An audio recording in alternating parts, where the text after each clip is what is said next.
Maka dari segi cara membacanya mesti dinampakkan sifat lembutnya. Apa contohnya? A'udzu billahi minasyaitonir rajim.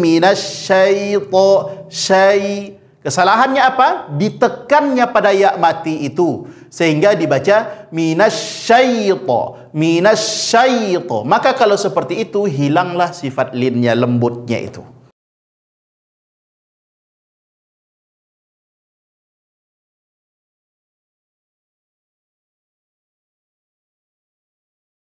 Bismillahirrahmanirrahim. Assalamualaikum warahmatullahi wabarakatuh. Alhamdulillahi rabbil alamin. Allahumma salli ala sayyidina Muhammad wa ala ali sayyidina Muhammad. Sahabat Quran yang dimuliakan Allah Subhanahu wa taala, alhamdulillah pada kesempatan ini insyaallah kita akan kembali melanjutkan pembahasan kita, yang mana pembahasan sebelumnya kita menyelesaikan tentang sifat huruf, yaitu sifat terbagi kepada dua. Ada sifat yang berlawanan, laha diddun. Kemarin ada 5 pasang, ya, hamz, jahar, syiddah, tawasud, rokhawah, kemudian isti'ala, istifal, itbaq, infitah, kemudian idlaq, ismat. Kita sudah membahas 5 sifat ini, kita jelaskan makna dan apa saja hurufnya, kemudian bagaimana cara pengambilan praktek menentukannya, sudah kita latih juga kemarin. Maka insyaAllah kita akan lanjutkan kembali pembahasan pada kesempatan ini, yaitu pembahagian yang kedua dari sifat huruf itu.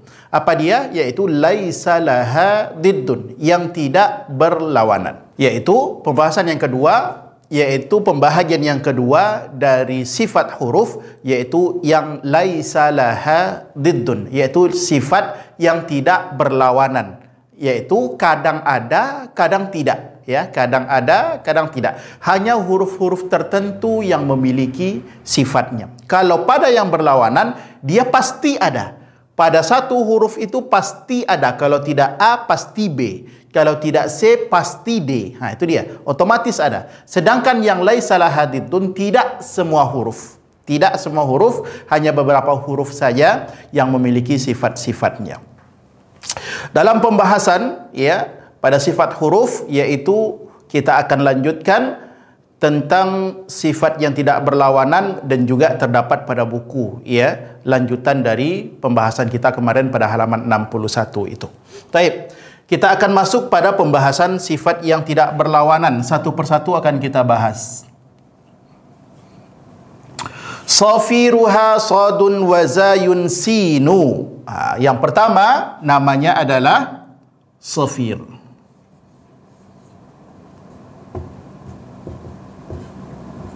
Yang pertama namanya adalah safir. Sadun wa zayun sinu. Apa saja hurufnya? Hurufnya ada sin, kemudian ada zai, kemudian ada sod. Ini 3 huruf yang terdapat pada safir. Baik. Apa makna safir? Ya, makna safir itu adalah suara yang menyerupai suara burung. Itu kalau bahasa katanya, asal katanya, ya, sautut ta'irun, suara yang menyerupai suara burung. Itu dia. Tapi kalau dari segi istilahnya, yaitu keluarnya suara, keluarnya nafas dan suara di antara 2 bibir. Jadi otomatis pada posisi kedua bibir terbuka, maka kan dari segi makhraj 3 huruf ini prakteknya ujung gigi seri atas dan ujung gigi seri bawah itu menempel.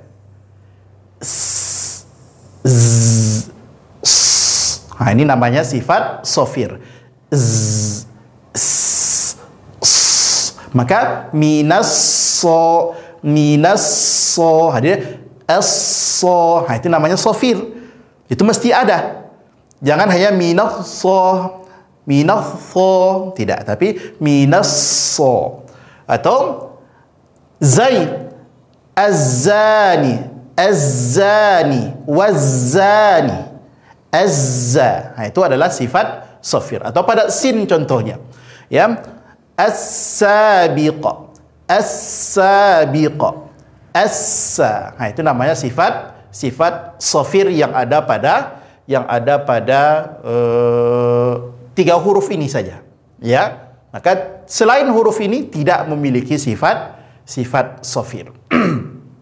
Yang pertama. Yang kedua, sofiruha sodun wazayun sinu qalqalatun. Yang kedua namanya adalah qalqalah.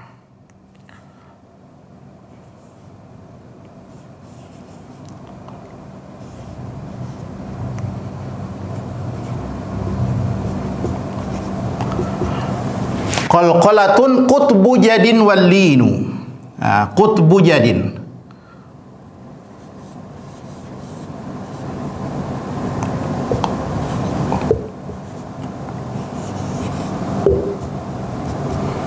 Satu, dua, tiga, empat, lima. Ada 5 huruf dari qalqalah. Ya, ada 5 huruf qalqalah. Maka perlu diperhatikan ketika membaca qalqalah ini, pengertian dari qalqalah itu adalah idtirab. Idtirab itu memantul. Ya, pengertian dari qalqalah itu secara bahasa idtirab, yaitu memantul. Sedangkan dari segi istilahnya, qalqalah itu adalah idtirabu sautil harfis sakin fi makhrajihi. Memantulnya suara huruf yang sukun. Maka syarat mutlak dari qalqalah, mesti dalam keadaan sukun. Kalau dia berharokat, maka tidak memiliki sifat. Kemudian apa? Fi makhrajihi, di makhrajnya. Itu pengertiannya. Memantulnya suara huruf yang sukun di makhrajnya. Kita ambil salah satu contoh, huruf ba contohnya. Ba. Makhraj ba itu ada di syafatain.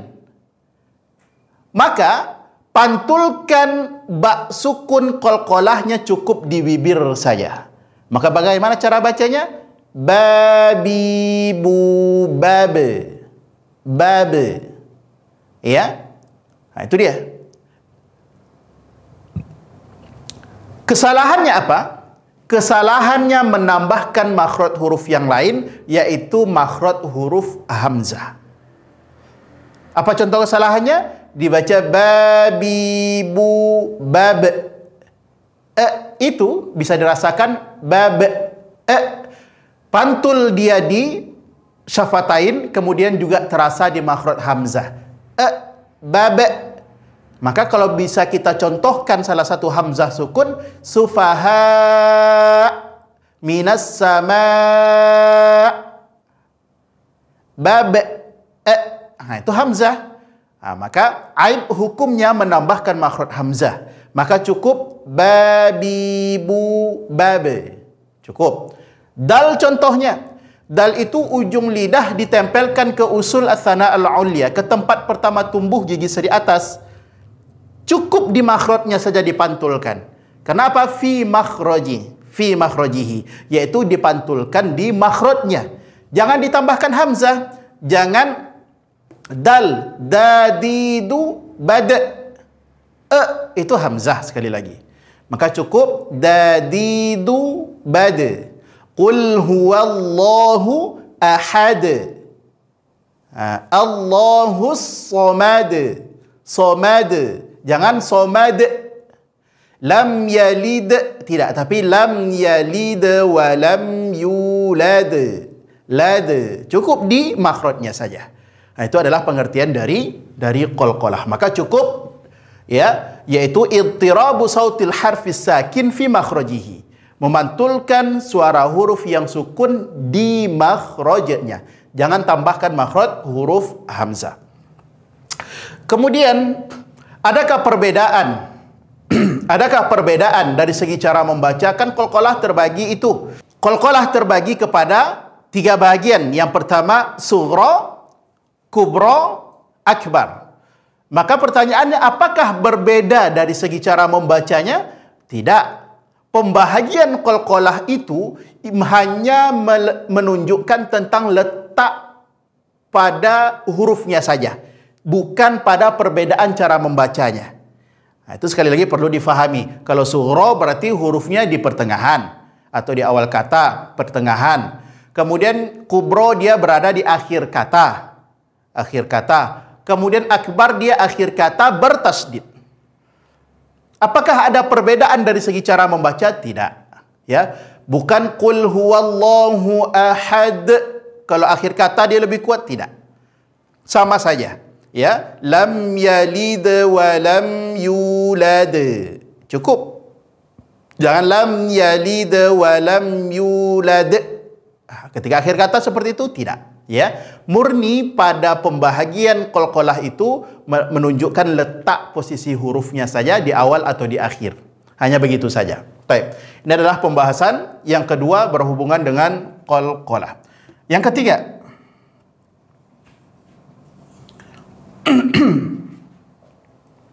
safiruha sadun wa zayun sinu qalqalatun qutbu jadin wal linu. Sekarang lin, al-lin, yaitu wawun wa yaun sukina wan fataha qablahuma walin hirafi suhiha, yaitu huruf wawu mati, ya mati,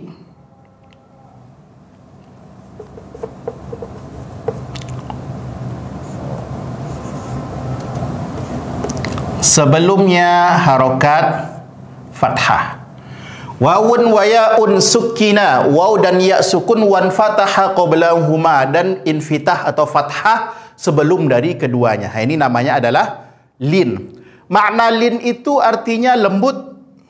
Ya, lembut. Maka dari segi cara membacanya mesti dinampakkan sifat lembutnya. Apa contohnya? A'udzu billahi minasyaitonir rajim. Kesalahannya apa? Ditekannya pada ya mati itu sehingga dibaca minasyaito. Maka kalau seperti itu hilanglah sifat linnya, lembutnya itu. Ya. Ghairil maghdubi alaihim. Itu tidak boleh. Ghairil maghdubi alaihim, laihim, cukup. Kemudian juga kalau ya mati, maka bunyikan dia ke huruf i, jangan bi alaihim lai. Atau kalau waw mati, jangan bunyikan dia ke huruf o, maliki yau, tidak, tapi bunyikan ke huruf u. Ini bunyinya ke i dan waw bunyinya ke u. Maliki yaumiddin, tidak perlu yau, maliki yaumi. Jangan. Ini adalah lin. Taib. Berikutnya yang keempat,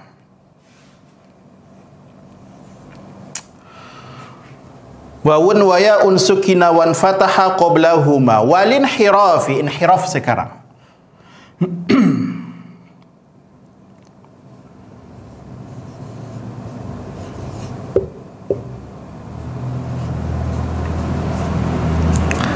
Taib. Yaitu apa? Fil lami war ra, yaitu pada lam dan ra. Ini huruf inhiraf. Inhiraf itu mailun, condong atau memalingkan, memalingkan suara, ya, memalingkan suara. Memalingkan suara ketika membunyikan huruf lam dan huruf ra, sehingga mesti berhati-hati. Ya, usahakan memberikan sifat inhiraf supaya apa? Supaya tidak terpantulkan lam ketika sukun. Ini salah satu, ya, hikmahnya pada sifat inhiraf ini. Banyak orang yang membaca alhamdulillah min syarril waswa, min syarril, tidak, tapi min syarril ngalirkan, ya, ngalirkan tawasudnya, kemudian berikan sifat inhirafnya. Begitu juga dengan huruf ra, sedikit, ya, berhubungan dengan suara, berikan haknya berupa inhiraf. Kemudian fil lami warra wa bitakririn. Yang kelima namanya adalah takrir.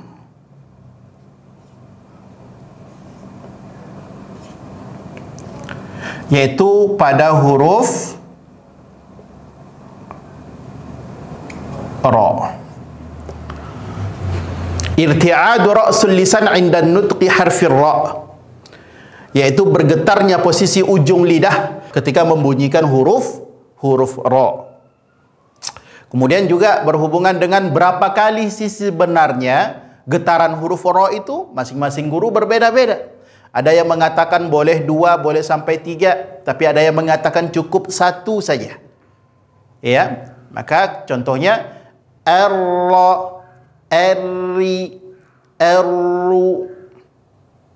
Jangan dibaca ar-ra, ar-ri, ar-ru. Apa sebab? Karena tikrarur ra'at, ya, terlalu takrirur ra'at, terlalu banyak getaran pada huruf ra, dia lahnul khafi.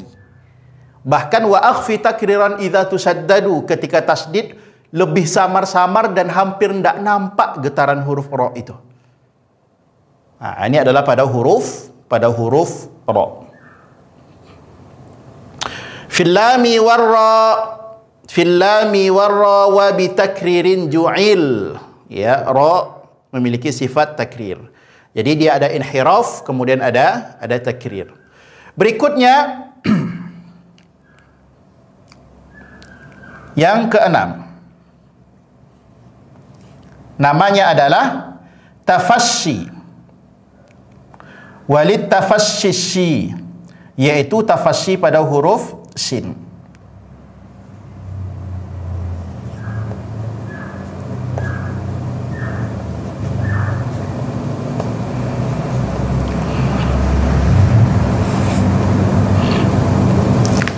Shin. Tafasyi ini artinya intisarur rih was saut, tersebarnya nafas dan suara di dalam mulut, fil fammi inda nutqi bi harfi shin, ketika membunyikan huruf shin. Mana dia tafasyi itu? Nah, itu dia. Karena dia huruf tipis, maka jangan ditebalkan, ya. Kesalahan sin nanti salah satunya memonyongkan kedua bibir sehingga bunyi vokalnya tebal.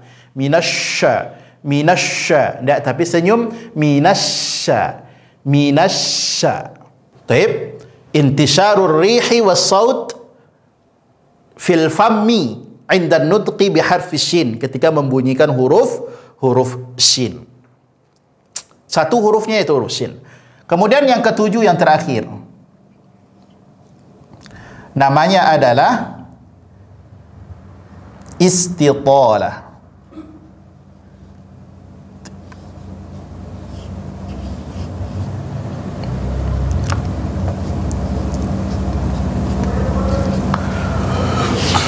Walid tafasyi shinu dha dan istatil. Pada dha namanya istitalah. Dha.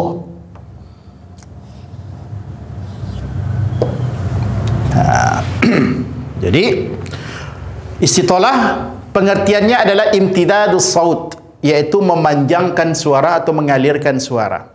Jadi prakteknya adalah pangkal tepi lidah, makhrajnya adalah pangkal tepi lidah sampai ke adna, sampai ke ujung tepi lidah, ditempelkan ke sisi bahagian dalam dari gigi geraham. Maka faqul nad. Itu dia. Jadi ada gesekan yang terjadi antara tepi lidah dengan gigi geraham atas ini. Fil walau. Itu adalah makhraj yang mesti ada pada huruf dod. Kalau nanti tidak ada sifat istitolahnya, maka nanti ditegaskan dalam matan Jazari, ya, dalam babud dha wal dha, ya, babud dha wal dha. Wadda bistitalatin wa makhraji mayyiz min adh-dha'i. Jadi kalau ada yang membaca dha tidak diberikan sifat istitolahnya, maka dia nanti akan sama seperti huruf dha, ya, yang tidak ada sifat istitolahnya. Maka mayyiz Kata Syekh Ibnul Jazari, mayyiz, bedakan dia minadh-dha'i dengan huruf dha. Apa bedanya? Yang pertama dari segi makhraj, dha dengan dha itu berbeda. Kemudian yang kedua dari segi sifat dia juga berbeda. Dha memiliki sifat istitalah, kemudian dha tidak memiliki sifat istitalah. Maka mesti ini belajar untuk menampakkan atau memberikan hak huruf dha, yaitu berupa istitalah itu. Baik, rekan-rekan sekalian yang muliakan Allah Subhanahu wa taala. Inilah pembahasan kita pada sifat yang tidak berlawanan. Sifat yang tidak berlawanan ada 7, ya. Yang pertama safir, yang kedua qalqalah, yang ketiga lin, yang keempat inhiraf, yang kelima takrir, yang keenam tafasyi, dan yang ketujuh istitalah. Kemudian ada 10 pada yang berlawanan.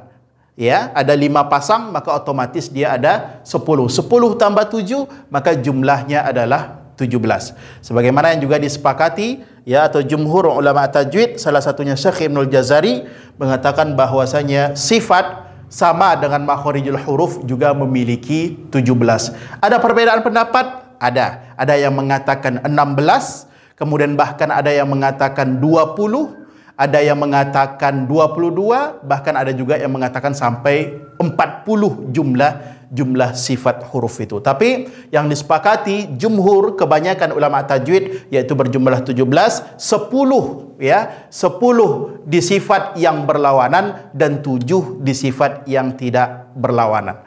Maka rekan-rekan sekalian dimuliakan Allah Subhanahu wa taala, alhamdulillahirabbil alamin, kita cukupkan pembahasan kita tentang sifat. Insyaallah kita berjumpa di video berikutnya dalam pembahasan bab yang lain yang berhubungan dengan tajwid pada buku bimbingan praktis ilmu tajwid. Terima kasih banyak. Mohon maaf atas segala kekurangan, mohon ampun kepada Allah atas segala penyampaian. Assalamualaikum warahmatullahi wabarakatuh.